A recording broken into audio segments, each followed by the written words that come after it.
don't forget to subscribe and help the channel get to 150k subs.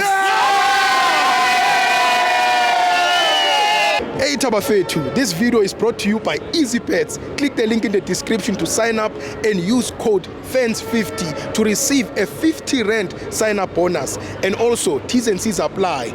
Under 18s are not permitted to gamble. Tango.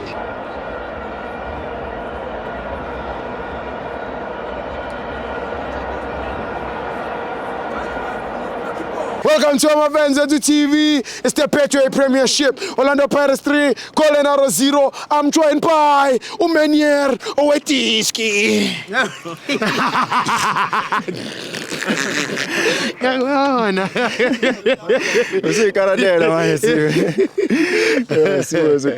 I'm Nandi.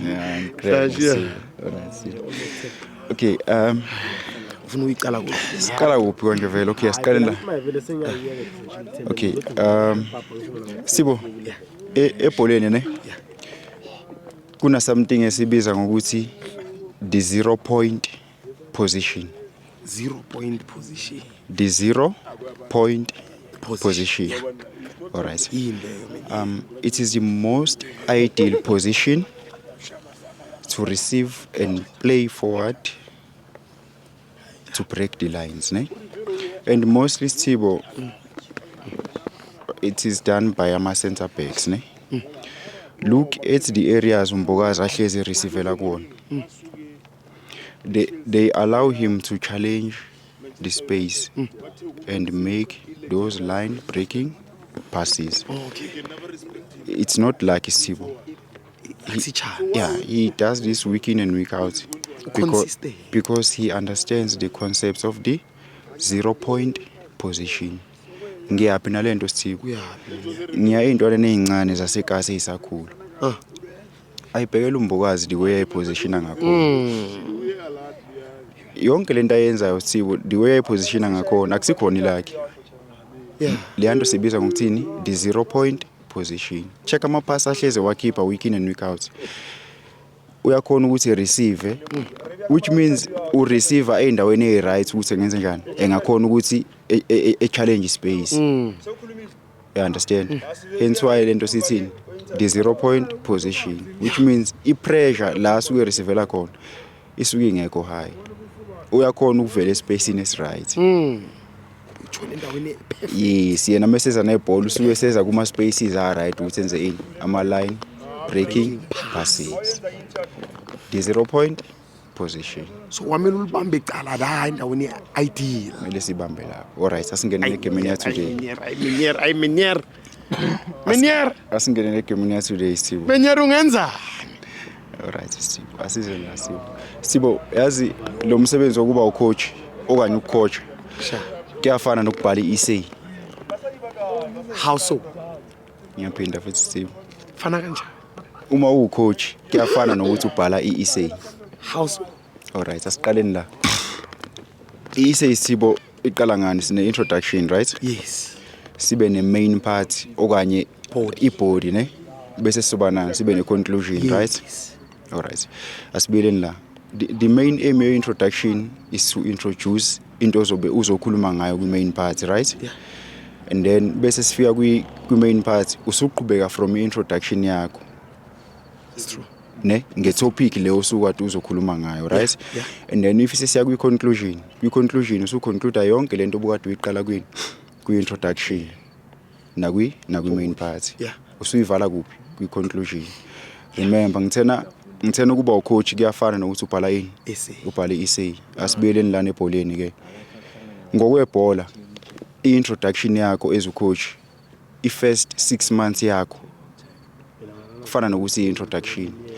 Basically wena uya introducer kuthina ukuthi yini ozosibonisa yona during i-season okanye during ama-season ani e-contract yakho ne. Okay. And then asiqaleni lana ke sibheke introduction ka Rivero ne. First 6 months uswinele in MTN 8 against AmaZulu. Yeah. Which means ubesibonisa yena ukuthi kwi main part yakhe yama season uzokwenza njani uzoswinela amakhaphu ne. First 6 months waswinela ini i-trophy MTN 8 versus AmaZulu ne. Is intro. Yes ne.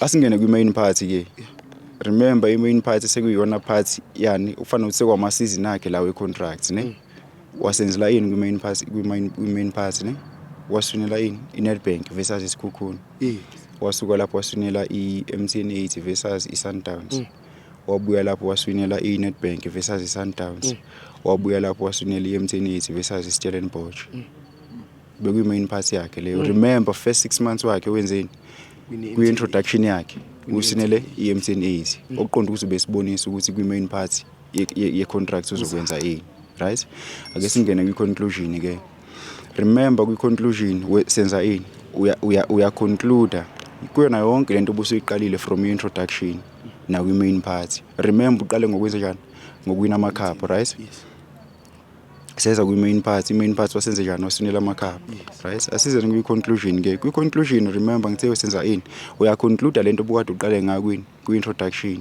na kwi-main part i-conclusion kuba yi-6 months ye-contract yakho remember introduction 6 months first 6 months and then i-conclusion last 6 months ake sicheckeni lana ke Steve i-last 6 months yakhe he had a chance yokuthi win i-Champions League last 6 months siphinde futhi kwi-last 6 months yakhe ube ne-chance yokuwina i-Nedbank uyiwinile i-Champions League No. uyiwinile i-Nedbank No. remember i-conclusion yakho kumele i-connect nani ne-introduction ne-main part yakho right alright asibeleni lana Steve uthisha umntwana mewukuthi i-conclusion yakhe ay-connect ne-introduction okanye ne-main part uyampenalize ngokuthatha ini ama-marks right sibeleni lana ke ku-Rivero kunabanye abantu abafile ngazo ukuthi uRivelo wenze njani ufailile because akakwazanga ukuconnect i-conclusion yakhe ne-introduction kanye nani ne-main part remember kunabanye akusimini kunabanye abantu abafila engazi ukuthi wenze njani ufailile ne alright asibuyeleni lana ke Steve